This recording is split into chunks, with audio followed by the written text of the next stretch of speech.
കഴിഞ്ഞ ദിവസം PM ശ്രീ പദ്ധതി കേരളത്തിൽ നടപ്പിലാക്കാൻ പോകുന്നതിനെ കുറിച്ച് ഒരു വീഡിയോ ചെയ്തിരുന്നു. അതിന്റെ കമന്റ് ബോക്സിൽ വന്ന് കമന്റ് ഇട്ട ചിലരുടെ ആശങ്ക എന്തായിരുന്നു എന്ന് വെച്ചാൽ ചരിത്രം മാറ്റി എഴുതപ്പെടും എന്നായിരുന്നു. നമുക്ക് ലഭിക്കാൻ പോകുന്ന ഈ അടിസ്ഥാന സൗകര്യ വികസനത്തെക്കാളും ഒക്കെ അവർ ചരിത്രത്തെ പറ്റി ആശങ്കപ്പെടുന്നത് കൊണ്ട് കുറച്ച് കാര്യങ്ങൾ പറയണമെന്ന് തോന്നി. നിങ്ങൾ എന്തിനാണ് ചരിത്രത്തെ പറ്റി ആശങ്കപ്പെടുന്നത്? ഞാനോ നിങ്ങളോ നേരിട്ട് കണ്ടിട്ടില്ലാത്ത തലമുറകളായുള്ള കേട്ടറിവും വായനയിലൂടെ അറിഞ്ഞതുമായ ആ ചരിത്രത്തിൽ വസ്തുതയും സത്യവും ഉണ്ടെങ്കിൽ അത് എന്നും നിലനിൽക്കും. അതോ തങ്ങൾ ഇത്രയും കാലം കെട്ടിപ്പൊക്കിയ ചരിത്രത്തിന് മങ്ങലേൽക്കുമോ എന്നുള്ള പേടിയാണെങ്കിൽ പേടി വേണ്ട. തട്ടമിട്ട ആയിഷക്കുട്ടി പറഞ്ഞതുപോലെ ആ കാഴ്ചപ്പാടൊന്ന് മാറ്റിയാൽ മതി. ഇന്ന് നടക്കുന്ന സംഭവം നാളെ അവതരിപ്പിക്കപ്പെടുമ്പോൾ അതിൽ എത്രമാത്രം പൊടിപ്പും തൊങ്ങലുകളും വെച്ചാണ് നമ്മൾ കേൾക്കേണ്ടി വരുന്നത് എന്ന് ഓർത്താൽ മനസ്സിലാകും ചരിത്രത്തിലൊക്കെ എത്രമാത്രം വസ്തുതകൾ ഉണ്ടെന്ന്. ഇതിനൊരു ഉദാഹരണം നോക്കാം. നമ്മുടെ ഹിജാബ് വിഷയം തന്നെ എടുക്കാം. ഹിജാബ് വിഷയം നാളെ ഒരു ചരിത്രമായി എന്ന് കരുതുക.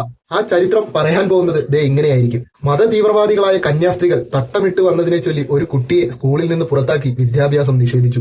എന്നാൽ നടന്നത് എന്താണ്? സ്കൂളിന്റെ റൂൾസ് ആൻഡ് റെഗുലേഷൻസിന് എതിരായി തട്ടമിട്ട് വന്ന കുട്ടിയെ അത് അനുവദിക്കില്ല എന്ന് അറിയിക്കുന്നു. സ്കൂളിൽ നിന്ന് പുറത്താക്കിയോ? ഇല്ല. ആ വിദ്യാർത്ഥി രക്ഷിതാക്കളുടെ ഇഷ്ടപ്രകാരം അവിടെ നിന്ന് TC വാങ്ങി പോവുകയാണ് ചെയ്തത്. അതെന്തായി? സ്കൂളിൽ നിന്ന് പുറത്താക്കി എന്ന് വരെയാക്കി. ഇനി അവിടെ സ്കൂൾ അടച്ചിടാനും സംഘർഷമുണ്ടാക്കാനും കാരണക്കാരാരാണെന്ന് ചരിത്രം എന്തു പറയുമെന്ന് അറിയാമോ? ഹൈബീഡൻ എന്ന ഒരു ജനപ്രതിനിധിയുടെ ചരിത്രപ്രധാനമായ വാക്കുകൾ അവിടെ കിടക്കുകയല്ലേ.